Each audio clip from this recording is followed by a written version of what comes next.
Assalamualaikum warahmatullahi wabarakatuh. Bismillahirrahmanirrahim. Bismillah, alhamdulillah, salatu wassalamu ala rasulillah Sayyidina Muhammad ibn Abdillah wa ala alihi wa ashabihi wa azwajihi wa dhurriyyatihi wa ahli baitihi wa man tabi'ahum bi ihsanin ila yaumil qiyamah. Para alim, para ulama, para kiai, para habaib yang saya hormati, Kiai Nur Iskandar yang saya hormati, Romo Manis, Romo Wahni Suseno yang saya hormati,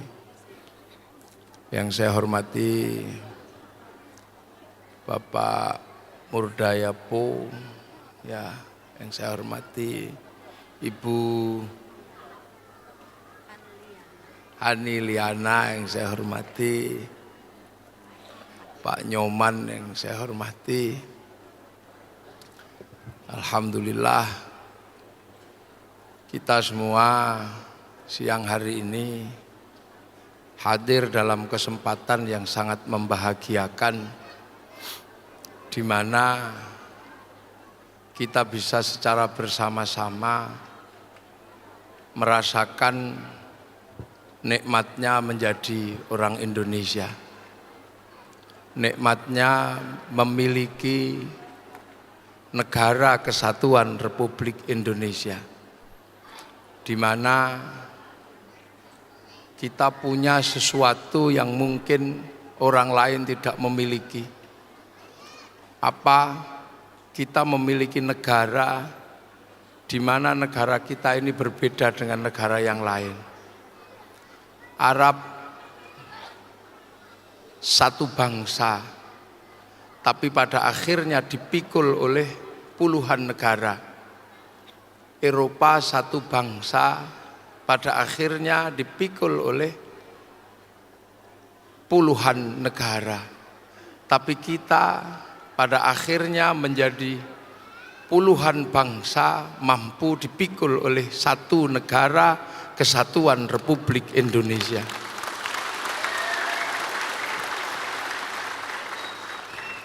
Kita punya perbedaan yang sangat banyak, punya keragaman yang sangat banyak. Tapi sampai hari ini kita masih punya niatan yang kuat untuk secara bersama-sama berada dalam satu kesatuan bernama Negara Kesatuan Republik Indonesia. Nah, cita-cita ini, cita-cita kebangsaan ini sebenarnya memang sudah dipersiapkan cukup lama. Apa persiapannya? Dari dulu bangsa ini memang diciptakan Allah beragam dan berbeda-beda. Bisa dilihat dari pola kehidupannya yang juga berbeda-beda. Manusianya berbeda-beda. Flora dan faunanya berbeda-beda. Makanannya berbeda-beda. Nah, ini hanya bisa kita temukan di Indonesia. Makanya negeri ini menjadi satu negeri yang sampai kapanpun akan diidamkan oleh seluruh penduduk bumi. Orang Eropa mengidamkan bagaimana bisa menjadi ikut merasakan Indonesia. Orang Eropa pada satu titik hari ini mengalami musim yang sangat dingin. Musim dingin bagi orang Eropa adalah sesuatu yang butuh persiapan yang sangat, tidak boleh dimain-main mempersiapkannya. Rakyatnya di musim dingin tidak boleh kedinginan. rakyatnya di musim panas tidak boleh kepanasan. Maka orang Eropa mempersiapkan hidupnya dengan mengumpulkan energi yang sangat besar untuk kesiapan menghidupkan energi pemanas dan energi pendingin. Tapi orang Indonesia sampai hari ini tidak pernah mengalami musim itu. Indonesia tidak pernah panas dan tidak pernah dingin, sehingga tidak ada teknologi khusus untuk dipersiapkan karena tidak ada panas yang ekstrim dan tidak ada dingin yang ekstrim.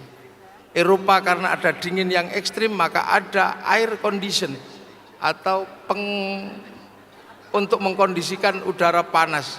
Ketika dingin pakai pemanas, ketika panas pakai pendingin. Kita di Indonesia tidak terlalu membutuhkan itu. Makanya di kampung-kampung teknologinya cuma dua. Kalau panas menggunakan kebut, kalau dingin menggunakan sarung. Maka di Indonesia teknologinya cuma kebut sama sarung, sehingga orang Indonesia tidak perlu berebut energi apapun di dunia. Orang Indonesia di musim dingin, orang Eropa di musim dingin tidak punya yang namanya ikan, karena seluruh ikannya mengering, sungainya mengering. Makanya musim panas mereka harus mengawetkan ikan sehingga bisa dimakan di musim dingin. Orang Indonesia setiap hari bisa makan ikan sepuasnya. Makanya Indonesia tidak ada persiapan membuat ikan awet namanya sarden. Makanya bangsa Indonesia tidak usah susah-susah makan sarden. Kenapa? Karena di sini setiap hari bisa mengambil ikan. Kalau nggak ada ikan, kodok-kodok juga ada. Ini Indonesia. Di Eropa kalau musim dingin sekarang semua daun rontok, tidak ada yang tersisa. Yang tersisa hanyalah daun cemara. Makanya Romo Manis ini kalau hari Natal pakai daun cemara, karena di bulan Desember yang tidak rontok hanyalah daun cemara. Makanya teman-teman gak usah marah kalau Natal pakai daun cemara, karena di bulan Desember waktu Natal hanya itu aja yang ada. Coba kalau Natal itu asli Indonesia, bisa daun jambu, bisa daun mangga. Makanya kita tidak usah marah. Makanya tidak usah kemudian sekarang ada orang anti pohon cemara. Jangan ditanam di depan masjid, karena itu pohon Kristen. Semenjak kapan pohon punya agama? Ini tak punya bangsa, punya caranya sendiri. Kita bangsa. Orang Eropa kalau di musim dingin gini susahnya luar biasa. Saya sebenarnya saya barusan pulang dari Australia, mestinya 23 saya lanjut ke Uni Soviet, tapi saya nggak jadi karena min 41. Saya khawatir kedinginan di sana, karena saya pernah di sana min 41, kencing belum selesai sudah menjadi es. Ini jangan sampai terjadi. Lah ini bangsa yang berbeda-beda.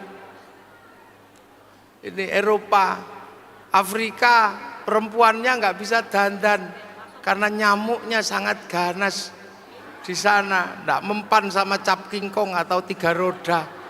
Sini indah. Orang-orang Cina kalau musim dingin susah. Pernah satu ketika orang Cina di musim dingin nanam pohon sengon dengan harapan karena pohon sengon ini pohon yang sangat cepat bertumbuh. Nah di sana ditanamlah pohon sengon, tapi ternyata sampai 25 tahun gedenya baru segini. Kenapa? Karena setiap musim dingin kedinginan, mengkerut. Ini di Cina, ya di Arab panasnya luar biasa. Tanya sama Habib Salim itu di Arab panas. Orang mau nanam kurma butuh biaya yang sangat besar karena pengairannya butuh air yang sangat banyak. Lah orang Indonesia kadang nanam pepaya nggak sengaja, ketelan bijinya besok keluar di pematang sawah bisa tumbuh kates baru. Makanya Indonesia inilah yang kita miliki. Nah Indonesia yang kita miliki ini mesti dijaga secara bersama-sama untuk saling mengerti dan saling pengertian. Dan inilah yang pernah diajarkan oleh Allah dengan sebutan yang sangat sederhana. Waja'alnakum syu'uban wa qabaila lita'arufu. Aku bikin kalian berbangsa-bangsa, aku bikin kalian bersuku-suku dan harus saling pengertian. Nah, sekarang yang paling berat itu pengertian. Kita yang paling berat sekarang ini pengertian kita tentang perbedaan. Kita mesti paham Romo Manyish ini Belanda ya Romo ya. Dulu dari Belanda sana Jerman lah, ini Romo Manyish ini Jerman. Kita bisa melihat tinggi besar orang Jerman itu. Kenapa didesain tinggi besar? Karena di Jerman ada musim dingin. Kalau didesain kecil gini kedinginan bisa mati. Makanya desainnya besar. Nah, Bapak Murdayapo ini agak sipit karena bangsa yang asalnya dari bangsa Tionghoa. Di sana kalau musim dingin mataharinya keluar, salju turun ada sinar matahari, jadi lama-lama gini rip-rip juga. Nah kita ini yang di Indonesia kayak Yai Iskandar, nah ini sama di sini ya kecil-kecil, pesek-pesek, tidak apa-apa. Kenapa? Karena disiapkan oleh Allah sebuah bangsa yang apa-apa ada, yang tidak terlalu sulit hidup di sini.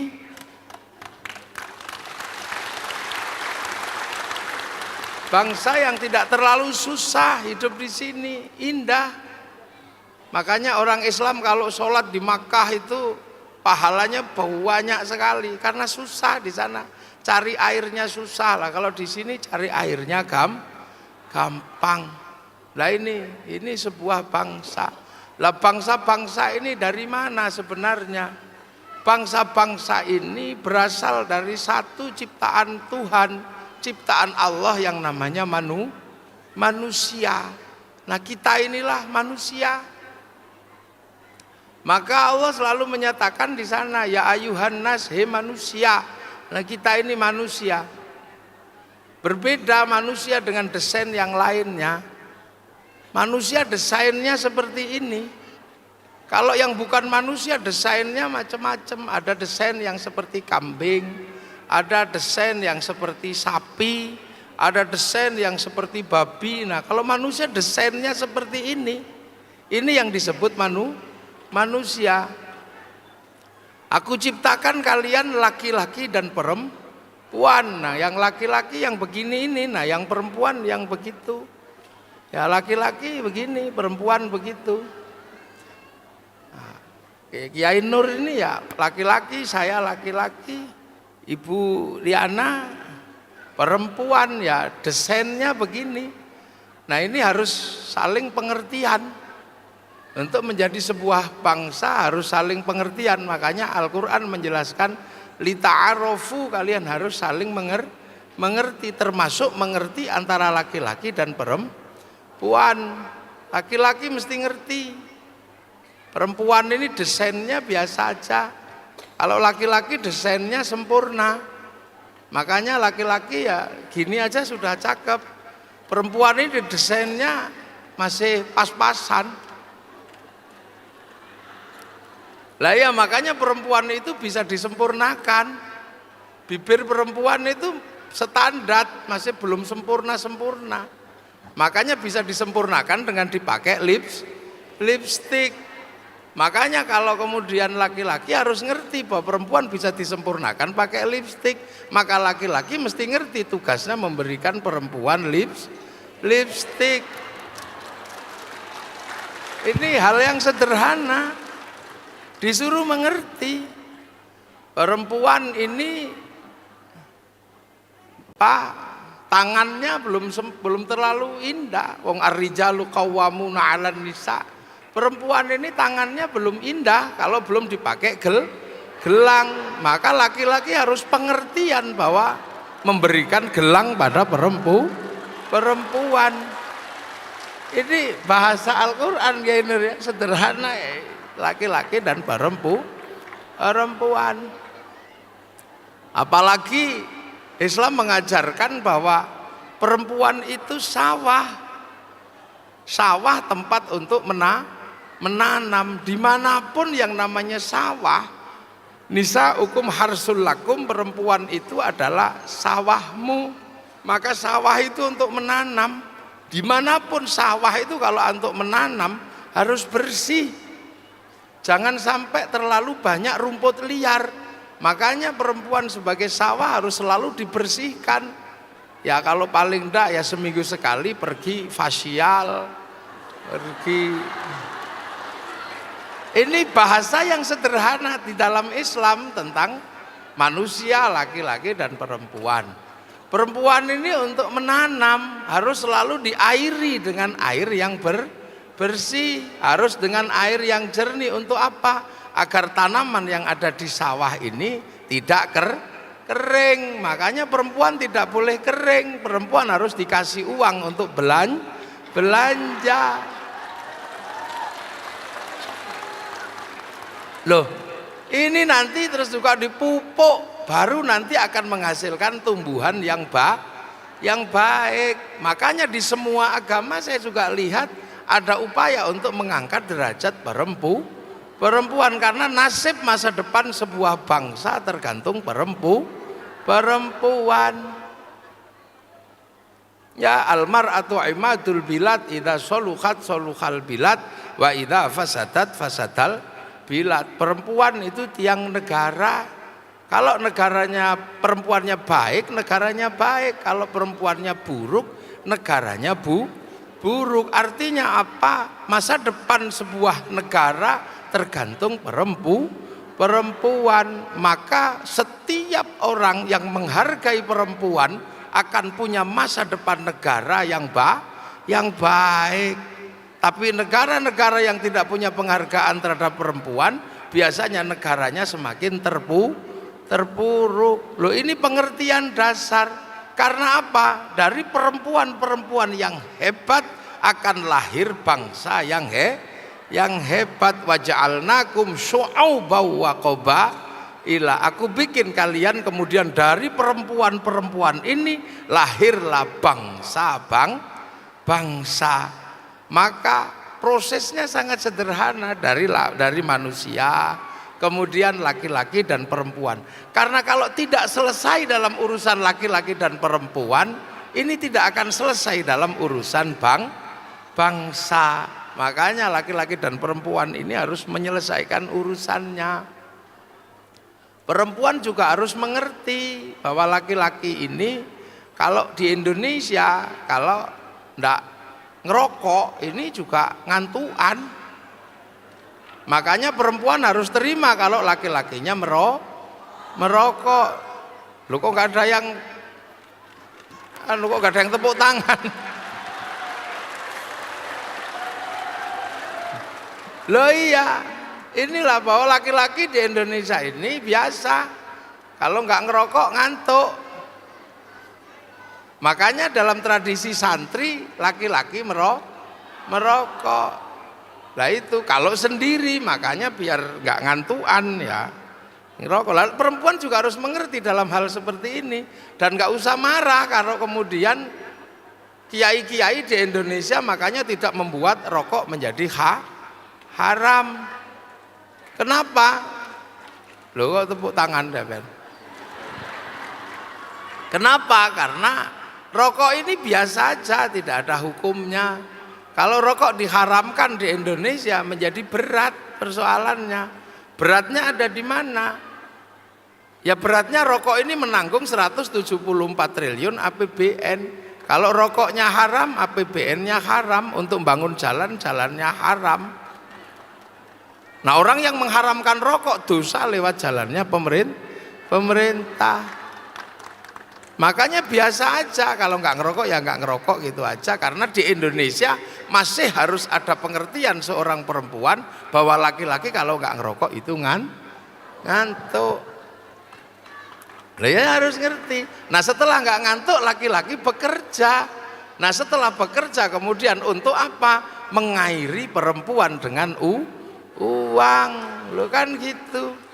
Nah itu mungkin tidak terjadi di kota-kota besar yang masyarakatnya sudah terdidik dengan kemajuan teknologi. Tapi bagi yang di kampung-kampung, rokok masih menjadi andalan untuk laki-laki agar tidak ngantuk, biar bisa menyenangkan perempuan. Loh, ini masih di kisaran pengertian antara laki-laki dan perempuan. Itu aja menghasilkan pengertian-pengertian yang susah.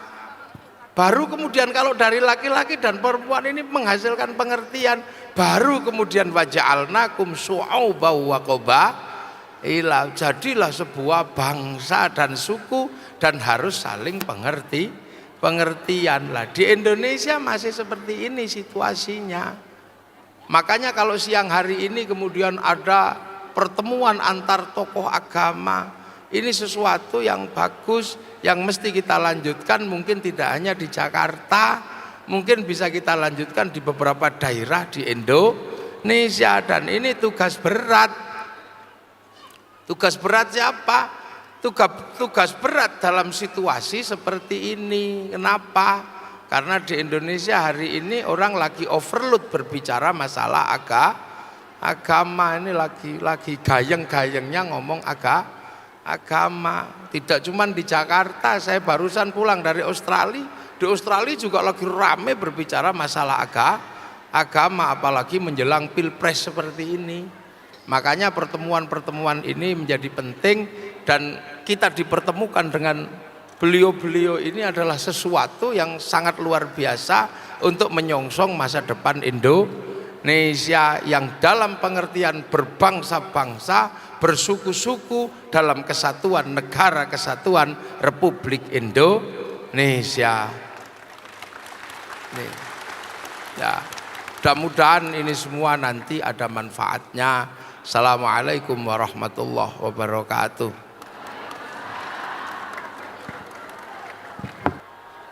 Ini tausiah tambahan.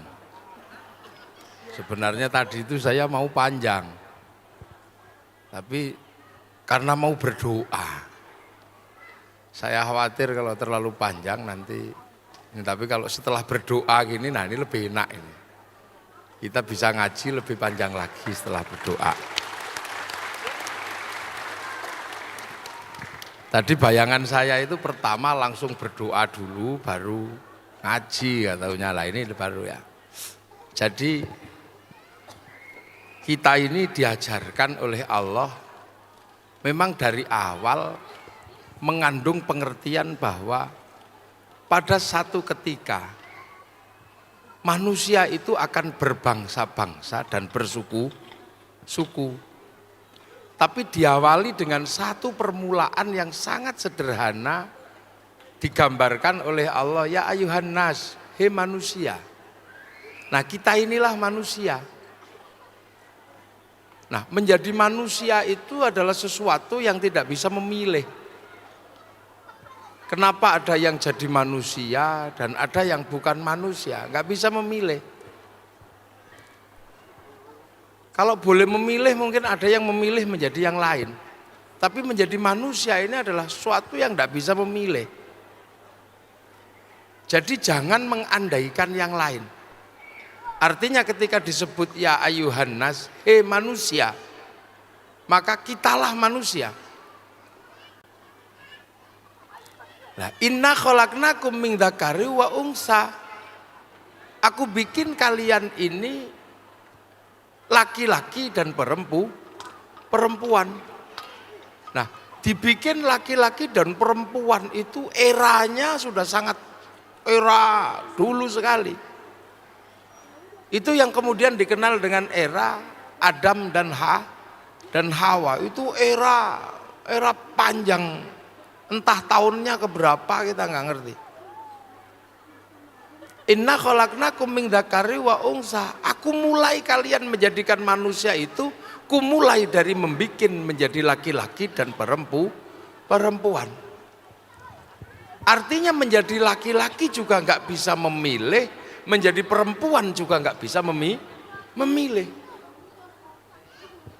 Jadi karena menjadi laki-laki itu nggak bisa memilih, dan menjadi perempuan itu nggak bisa memilih, maka yang ada adalah harus saling pengertian. Karena ini satu nggak ada yang bisa memilih. Menjadi manusia juga nggak ada yang bisa memilih, menjadi laki-laki juga nggak ada yang memilih, menjadi perempuan juga nggak ada yang bisa memilih. Dan ini Allah dari awal sudah mengajarkan harus saling pengertian. Sampai kemudian setelah mengerti menjadi laki-laki dan mengerti menjadi perempuan, kita juga nggak bisa memilih. Lahir menjadi bangsa dan menjadi suku, itu nggak ada yang bisa memilih. Kenapa ada yang lahir menjadi suku bangsa Arab, ada yang lahir menjadi suku bangsa Eropa, ada yang lahir menjadi suku bangsa di Afrika, ada yang lahir menjadi suku bangsa di Eropa, di Cina. Ini juga nggak ada yang bisa memilih. Ini mutlak ketentuan Allah. Ini ketentuan Tuhan, nggak ada yang bisa memilih. Makanya kalau kalian tidak bisa memilih, kalian harus mengerti. Makanya menjadi bangsa juga menjadi pengerti adalah kebetulan kita ini umat Rasulullah, kita ini umat Nabi Muhammad, umat di mana ketika manusia sudah menjadi bangsa dan menjadi suku yang berbeda-beda, sudah berbangsa-bangsa dan sudah bersuku-suku. Zaman Nabi Ibrahim ini orang baru satu bangsa. Zaman Nabi Nuh orang baru satu bangsa. Zaman Nabi Musa ini baru satu bangsa. Tapi zaman Nabi Muhammad ini ketika tahun 500, 600 Nabi Muhammad lahir, manusia sudah menjadi berbangsa-bangsa, bersuku-suku. Maka kemudian kita diingatkan kembali ketika manusia menjadi bangsa dan suku yang berbeda-beda. Rasulullah diingatkan kembali oleh Allah. Apa? Laqad khalaqnal insana fi ahsani taqwim.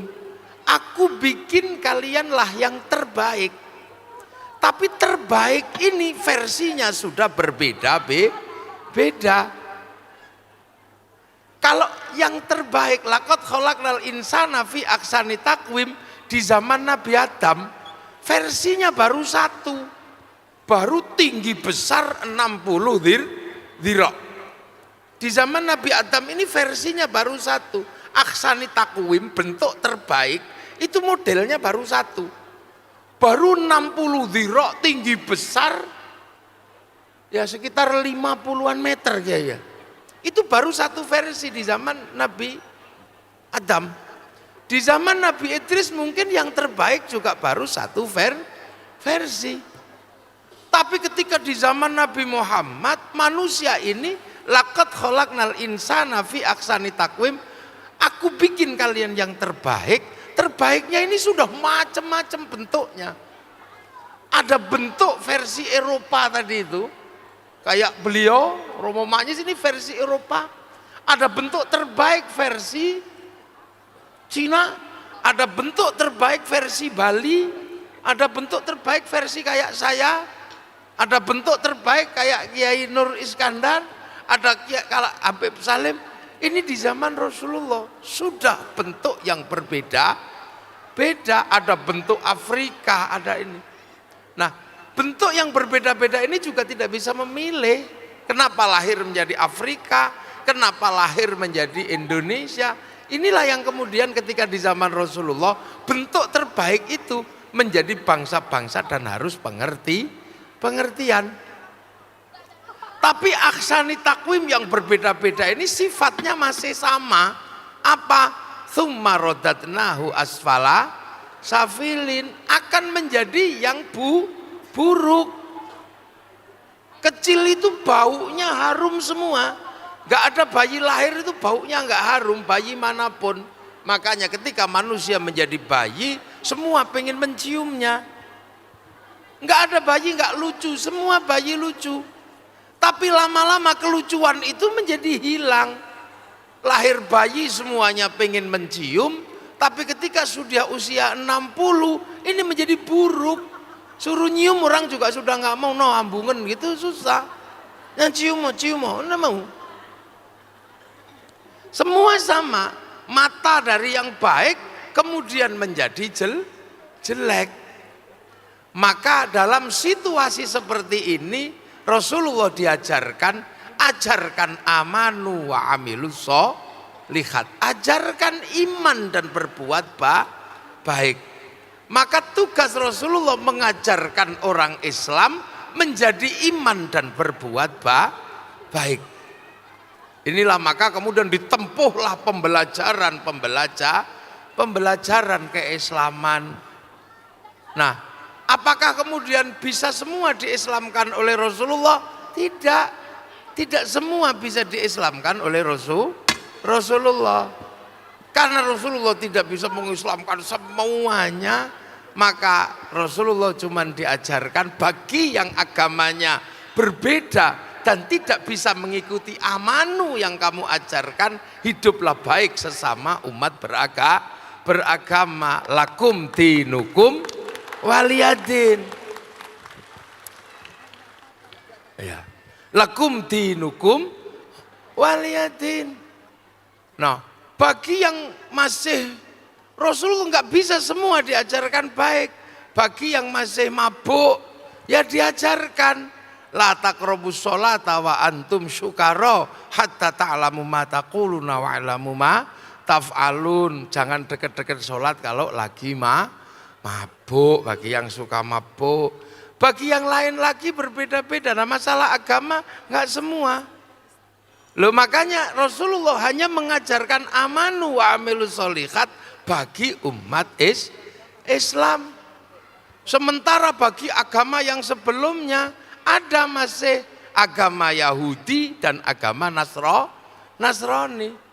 Terhadap Yahudi dan terhadap Nasrani, apa yang dilakukan oleh Rasulullah?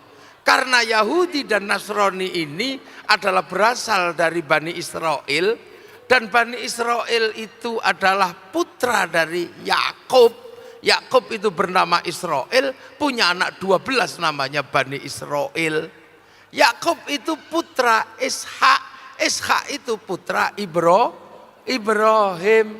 Nabi Ibrahim punya anak 2, yang satu Ishak, yang satu Ismail. Dari Ishak melahirkan Bani Israel, melahirkan Yahudi dan Nasrani. Dari Bani Ismail melahirkan Rasulullah. Makanya terhadap dua agama ini Islam mengajarkan ahlul kitab. Yahudi yang tidak bisa diajak ke Islam disebut pemilik kitab. Nasrani yang tidak bisa diajak Islam menjadi pemilik kitab atau ahlul kitab. Dan ketika tidak bisa diajak secara kesemuanya oleh Rasulullah, Rasulullah hanya berdoa kepada semuanya di setiap akhir sholat. Kama sholaita ala sayyidina Ibrahim wa ala ali sayyidina Ibrahim. Kama barokta ala sayyidina Ibrahim wa ala ali sayyidina Ibrahim. Berkahilah kepada Nabi Ibrahim dan seluruh keturunan Ibrahim.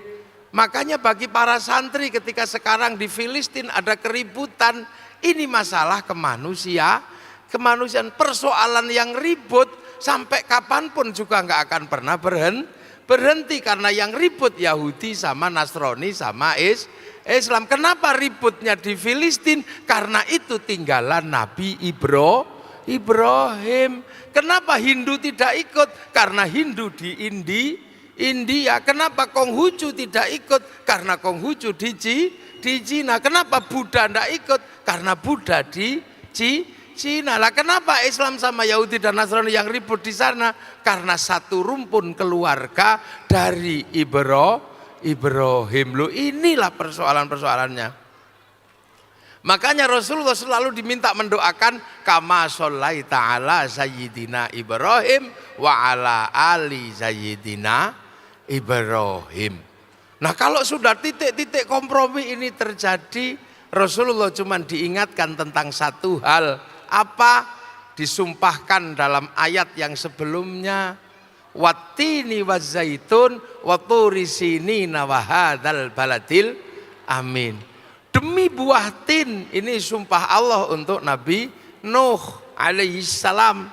Wazzaitun, sumpah Allah untuk Nabi Isa, Nabi Ibrahim. Wa turi sinina, dan demi gunung Tursina sumpah Allah untuk Nabi Musa. Tapi sumpah Allah untuk Nabi Muhammad dalam hal kemanusiaan yang aksani takwim, apa sumpahnya Allah?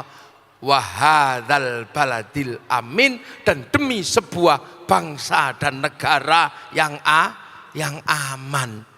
Makanya untuk amanu wa amilus sholihat diajarkan Al-Quran dan Sunnah, tapi untuk membentuk bangsa diajarkan baladil amin dengan kesepakatan yang namanya piagam Madinah. Makanya jangan mengaku umat Rasulullah kalau nggak mampu membentuk keamanan sebuah bangsa dan negara. Ini lah, maka akhirnya baladil amin inilah konsep dasar pembentukan Islam. Makanya Islam ini yang diutamakan adalah membentuk bangsa dan negara yang aman. Tidak ada kemudian Islam mengajarkan bentuklah negara seperti ini. Tidak ada. Yang ada adalah bentuk negara yang aman. Lah di Indonesia bentuk keamanannya seperti apa? Bentuk keamanannya menggunakan Pancasila. Karena apa? Pancasila inilah yang disepakati oleh orang Islam dan yang bukan Islam, yang hidup dalam satu bangsa, dalam satu negara kesatuan Republik Indonesia. Itu loh, makanya para wali dulu indah ketika para ulama mengajarkan Islam ke Indonesia. Yang dibentuk ini adalah baladil amin, konsep bangsa dan negara yang aman. Nah ini yang akhir-akhir ini, maka hindari. Islam datang di sini ngertinya Allah pangeran. Ya sudah, bangsanya diajarkan Allah pangeran. Musola, langgar, syaikhun ustadzun, kiai, tilmidun muridun, santri. Untuk apa? Agar tercipta baladil amin, tercipta bangsa dan negara yang aman. Loh ini. Loh makanya Indonesia agak keras akhir-akhir ini terhadap beberapa orang. Ada kelompok yang terakhir namanya Hizbut Tahrir. Hizbut Tahrir ini kalau dibilang mengajarkan amanu wa amilus sholihat, mungkin betul. Dia juga mengajarkan iman dan berbuat baik. Tapi dia tidak menggunakan konsep baladil amin Indonesia. Dia konsep baladil aminnya Filistin. Maka ketika kesini nggak cocok. Ikhwanul Muslimin konsep baladil aminnya Mesir. Konsep keamanan bangsanya menggunakan teorinya Mesir. Ya yang terakhir misalnya Pak Abu Bakar Ba'asyir punya pondok pesantren. Mengajarkan Al-Quran berarti mengajarkan amanu wa amilus sholihat. Tapi konsep baladil amin yang dianut oleh Pak Abu Bakar Ba'asyir adalah konsep Afghanistan dan Pakistan ketika perang menghadapi Uni Soviet. Ini yang akhir-akhir ini. Makanya banyak sekali yang kadang kita, terutama bapak aparat keamanan ini harus mengerti. Memang orang-orang ini mengajarkan amanu wa amilus sholihat, tapi konsep keamanan bangsa dan negaranya bukan asli Indonesia. Lah kalau Indonesia apa? Berbeda-beda tetapi tetap satu yang akan diatur dalam kesepakatan baladil amin, namanya Pancasila. Ini loh.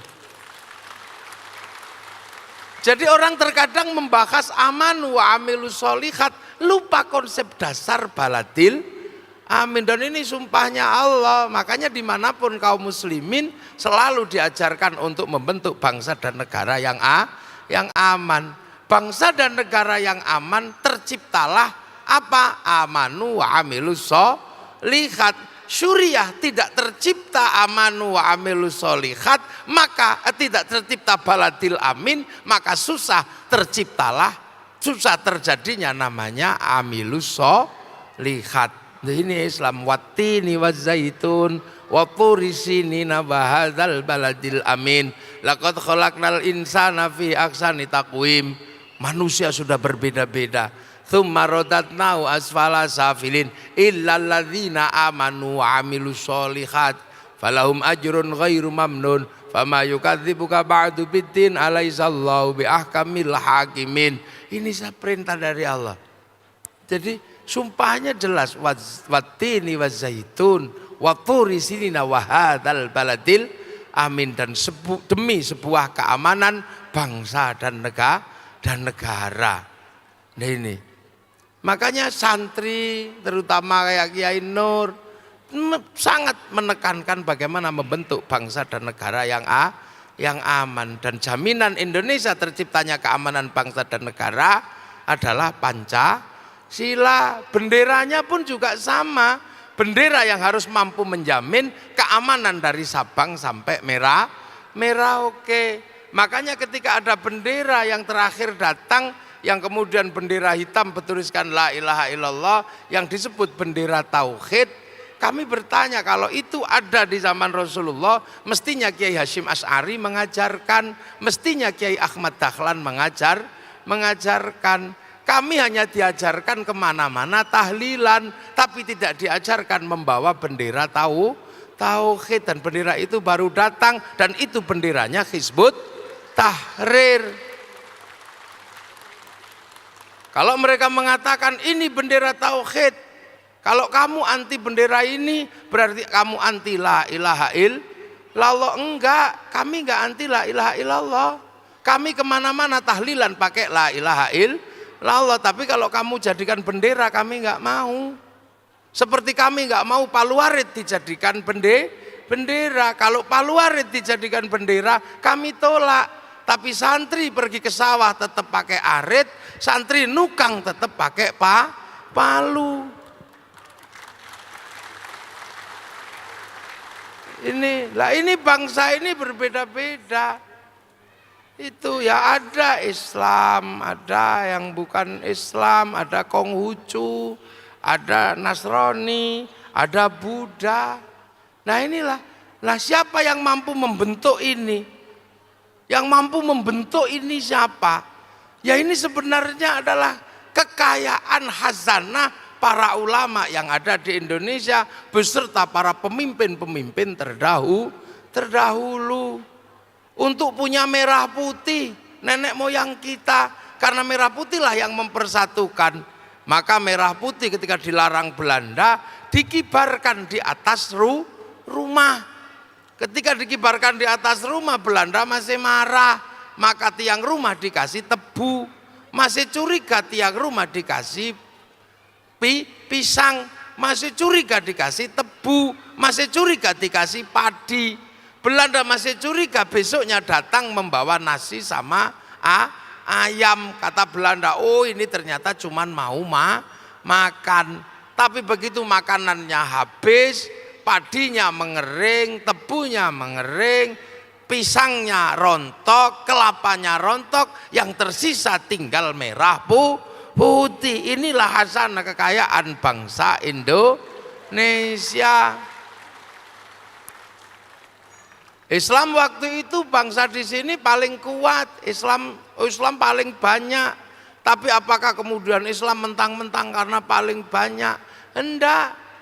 Kita bersama-sama diajarkan hidup bersama, maka muncullah konsep hidup bersama sama rasa, namanya apa?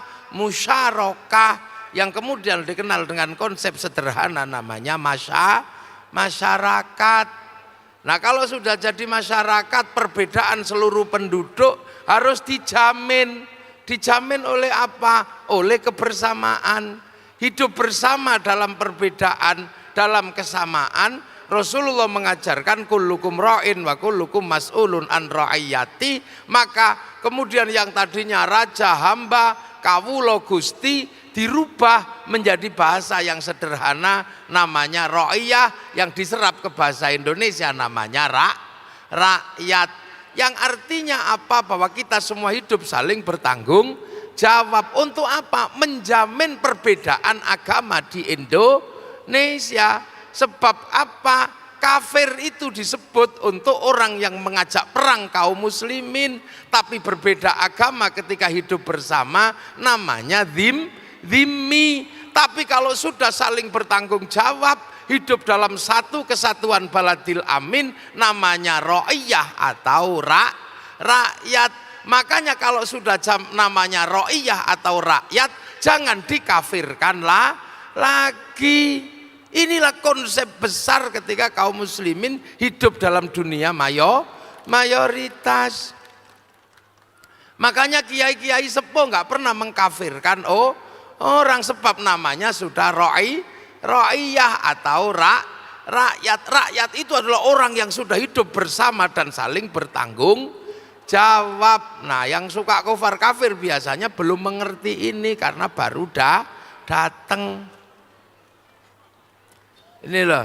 Tapi orang Indonesia tetap diperbolehkan menyebut dirinya dengan sebutan asal. Ro'iyah menjadi rakyat tidak menghilangkan hamba. Untuk menyebut dirinya hamba masih boleh menggunakan kalimat ambu.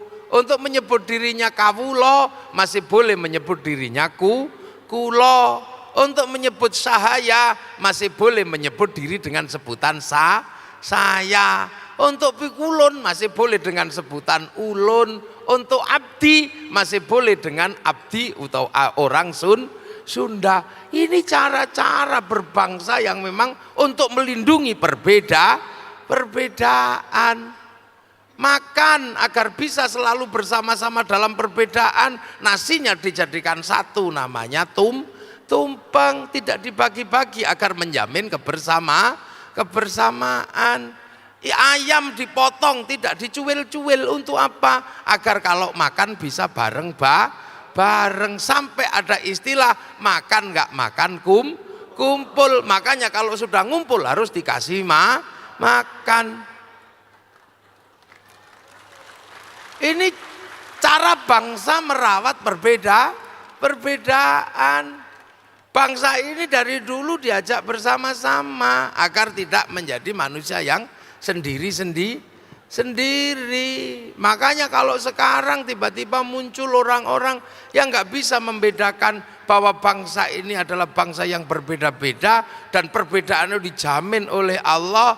Makanya kadang kita ini akhir-akhir ini agak sedih. Ada yang pidatonya agak nggak enak didengarkan. Terakhir ini apalagi yang kemarin malam berdoa yang sangat tidak enak untuk didengarkan. Seorang perempuan yang kita sebut ustazah berdoa dengan sangat menyakitkan hati bangsa Indonesia. Apa? Ya kita dengar sendirilah doanya. Kalau sampai tidak kau menangkan kami, maka aku khawatir tidak ada lagi yang menyembahmu. Siapa yang kamu maksud itu? Dua calon ini sama-sama muslim. Pak Jokowi muslim, Pak Prabowo muslim. Bahkan wakilnya Pak Jokowi Kiai Ma'ruf Amin. Wakilnya Pak Prabowo santri milenial. Kenapa kau sebut kalau salah satu kalah, kalau tidak memenangkan dirimu, tidak ada lagi akan menyembah Allah. Ini doa apa? Mbok mikiro. Jangan gitu. Kalau kami kalah dalam pilpres, aku khawatir bendunganku gak jadi. Nah itu masuk akal. Ini orang berdoa, ya serem, saya nggak bisa membayangkan. Tiba-tiba berdoa, kalau tidak menangkan kami, maka kami khawatir tidak ada lagi yang akan menyembahmu. Jangan begitu berlebihan. Acting boleh, tapi jangan berlebihan. Ini saya sampaikan, sama-sama beragama, sama-sama berbangsa, sama-sama bernegara. Kita lindungi bangsa ini. Belajarlah kepada bangsa-bangsa yang lain. Ini eranya berbangsa-bangsa dan bersuku-suku, harus saling pengertian. Saya pernah sampaikan kepada Bapak Presiden, mari kita diam-diam nyuntuh negara tetangga juga nggak apa-apa. Pelan-pelan, dikit-dikit nyuntuh. Malaysia mulai menyatukan bangsanya. Yang tidak suka dengan keberagaman disingkirkan dari Malaysia, atas nama agama, atas nama apapun yang mengganggu kebersamaan mereka disingkirkan pelan-pelan oleh Malaysia. Khutbah diatur, kalimat apapun diatur, dan Malaysia membuat pembelajaran yang sangat sederhana. Apa? Bangsanya diserahkan kembali pada si Upin dan si Ipin. Si Upin dan si Ipin masa depan Malaysia diajarkan mengerti bahwa bangsa Malaysia tidak bisa pisah dengan ras India. Maka si Upin dan si Ipin dikenalkan dengan tokoh namanya Jarjit. Si Upin dan si Ipin harus mengerti bahwa bangsa Malaysia nggak bisa pisah dengan ras Cina. Maka dikenalkan dengan tokoh namanya Mei Mei. Agar mereka mengerti si Upin dan si Ipin ada anak-anak Indonesia, dibikinkan tokoh namanya Susanti. Ini demi bangsanya. Amerika tahu tidak punya spiritualitas. Romo Manyius pernah mengkaji itu. Amerika bangsa urban. Tapi biar bangsanya nggak malu ketika mengambil spiritualitas dari Cina, Amerika membuatkan film yang sederhana namanya American Shaolin, American Kung Fu. Semua tahu Kung Fu dan Shaolin ada di Cina. Mereka nggak malu mengambil spiritual dari Jepang, bikinkan film American Ninja dan American Samurai. Bahkan film terakhir Samurai, tokohnya dari Amerika namanya Tom Cruise, judul filmnya The Last Samurai. Amerika pernah gagal di Vietnam agar anak bangsanya tidak malu, bikinkan film Rambo 1 sampai 5. Kegagalan mereka dalam urusan Irak, bikinkan film Hot Shot. Kegagalan dalam urusan terorisme, bikinkan film 12 Strong. Jepang pernah mengalami kegagalan berbangsa ketika saling bunuh antara Tokugawa sama restorasi Meiji. Bikinkan film yang sederhana namanya Samurai X dengan tokohnya Rory Kenshin. Kenapa? Ini mesti kita pikirkan, ini era milenial.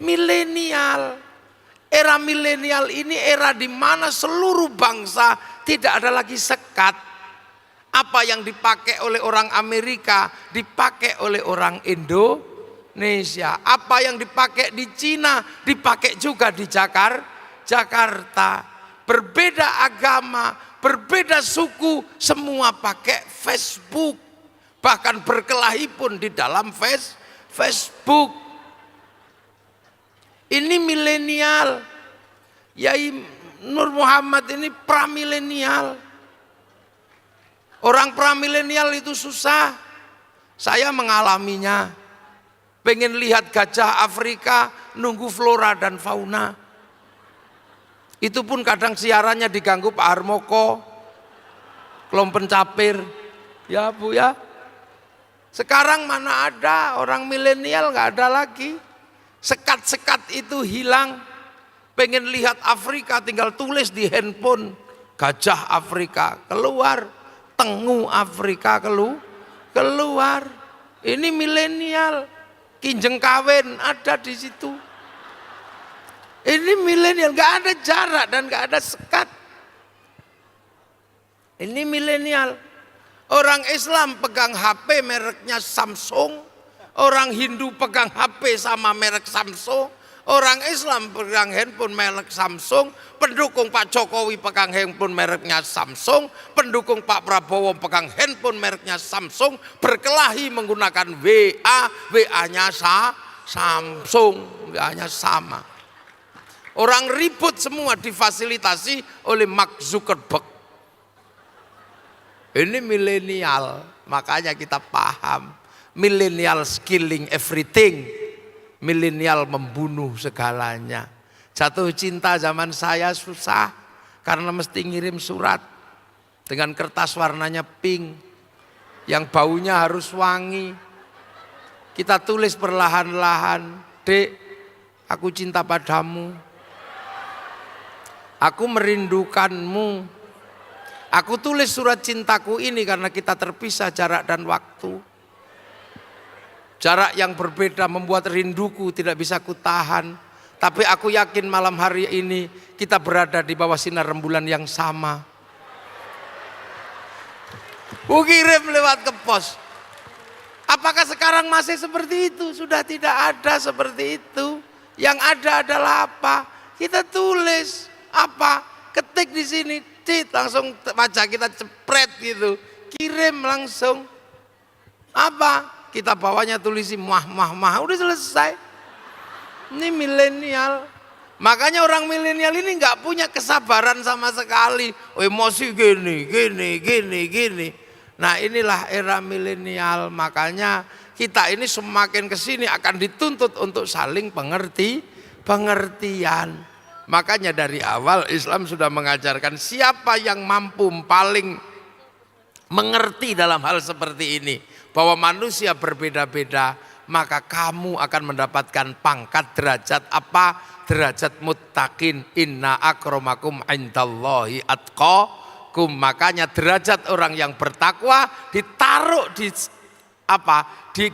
Di belakang ayat tentang pengertian laki-laki dan perempuan, tentang pengertian bangsa. Kalau itu berhasil, inna akramakum indallahi atqakum, kamu akan menjadi bangsa yang akan menjadi apa? Kamu menjadi orang yang mendapat derajat takwa. Kalau kamu sudah jadi orang bertakwa, maka kamu akan mampu keluar dari persoalan apa saja.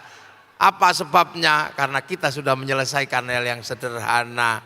Mayyattaqillaha yaj'al lahu makhraja wa yarzuqhu min haitsu la yahtasib.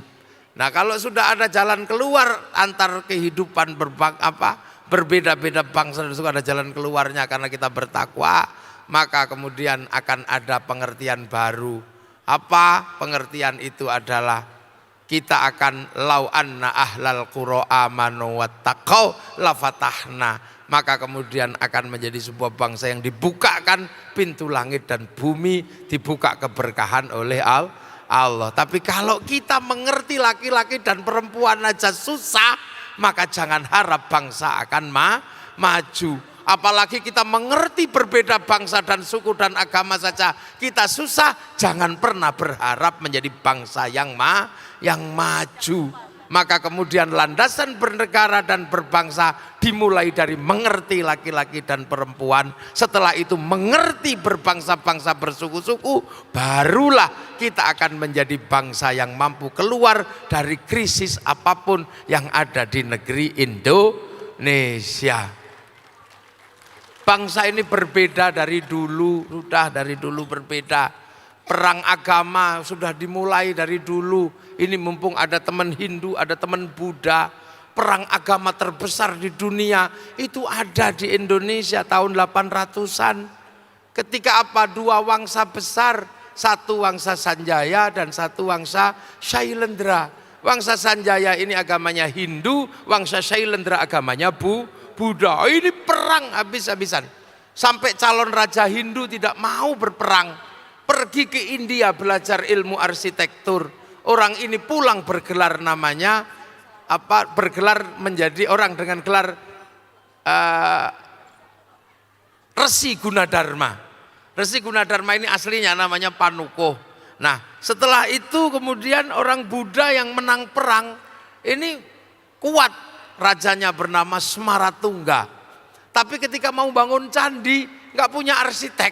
Maka kemudian carilah arsitek dan ketemu arsitek beragama Hindu. Maka dibangunlah candi Buddha dengan arsitek seorang beragama Hindu. Lahirlah candi besar namanya Sambara Budura. Yang akhirnya ada candi Buddha dengan nuansa Hindu. Akhirnya rukun. Anak Raja Buddha namanya Pramodawardhani jatuh cinta. Jatuh cinta sama si Panuko atau Gunadarma. Maka menikahlah anak Raja Buddha dengan orang Hindu. Setelah menikah mereka kemudian tidak mungkin bangsa tidak diserahkan. Akhirnya diserahkanlah kerajaan Buddha kepada orang Hindu, menantunya sendiri. Akhirnya si Panuko bergelar dengan gelar baru namanya Rakai Pikatan. Maka terbentuklah peradaban baru di sana. Nah, yang Hindu akhirnya dibikinkan candi oleh Rakai Pikatan namanya Prambanan, diawasi oleh Resi Kumbayoni dengan dikawal oleh namanya Lokapala. Semenjak itu rukun. Akhirnya kemudian bangsa ini pindah, bangsa Sailendra ke Sriwijaya beragama Buddha. Rukun dengan agama yang lain, Sriwijaya menjadi besar. Bangsa Isyana geser ke timur menjadi rukun dengan bangsa yang berbeda. Akhirnya apa? Karena tidak ribut masalah agama, negara-negara menjadi negara yang kuat di Indonesia, di Nusantara. Singasari mampu menaklukkan 2/3 dunia. Dan itu bisa kita lihat sekarang betapa tingginya peradaban yang ada di Nusantara. Orang Arab punya alat musik namanya terbang, terbuat dari kayu dan kulit. Orang Eropa punya alat musik namanya gitar, terbuat dari kayu dan tali. Tapi bangsa Indonesia punya alat musik namanya gamelan, terbuat dari logam. Hanya bangsa yang menguasai ilmu pertambangan yang maju dan penguasaan metalurgi yang mapan mampu membuat alat musik dari logam. Ini bangsa dan rukun. Bangsa kita punya kekuatan besar. Nah, zaman Majapahit akhirnya perbedaan-perbedaan itu dirukunkan kembali dengan sebuah slogan besar namanya Bhinneka Tunggal Ika. Ada dalam kitab agama Hindu namanya Sutta Soma, mengatur negara dengan kitab negara Kertagama. Maka semenjak itu bangsa ini saling menjaga, rukun dari dulu. Maka kemudian kalau akhir-akhir ini ada hari Natal, Banser jaga gereja, ada Idul Fitri di Bali, pecalang jaga masjid, itu adalah warisan asli bangsa Indonesia. Gak usah diributkan lagi, ini bangsa dari dulu. Makanya kita ini menjadi bangsa kalau tidak menarik diri ke belakang, kita ini menjadi bangsa yang tidak mengerti ke depan ini seperti apa. Bahwa kita dari dulu berbeda. Makanya akhir-akhir ini kita lihat Indonesia ini semakin maju sebenarnya. Semakin maju Indonesia, semakin maju. Apa yang dicita-citakan oleh pendiri bangsa ini sekarang sudah mulai terlihat menjadi semakin baik. Makanya bagi saya Indonesia tetap akan menjadi baik selagi apa? Selagi satu aja yang kita minta, rukun dan tidak saling mencederai sesama anak bangsa Indonesia. Jangan saling mencederai, antar agama lah yang rukun, antar budaya yang rukun. Karena tinggal kerukunan yang bisa kita perlihatkan kepada apa? Kepada para pendiri bangsa ini, sehingga puluhan bangsa yang dicita-citakan menjadi satu negara tetap tegak dengan nama Negara Kesatuan Republik Indonesia. Itu mungkin ya, ini ya tambahannya cukup. Matur nuwun. Assalamualaikum warahmatullahi wabarakatuh.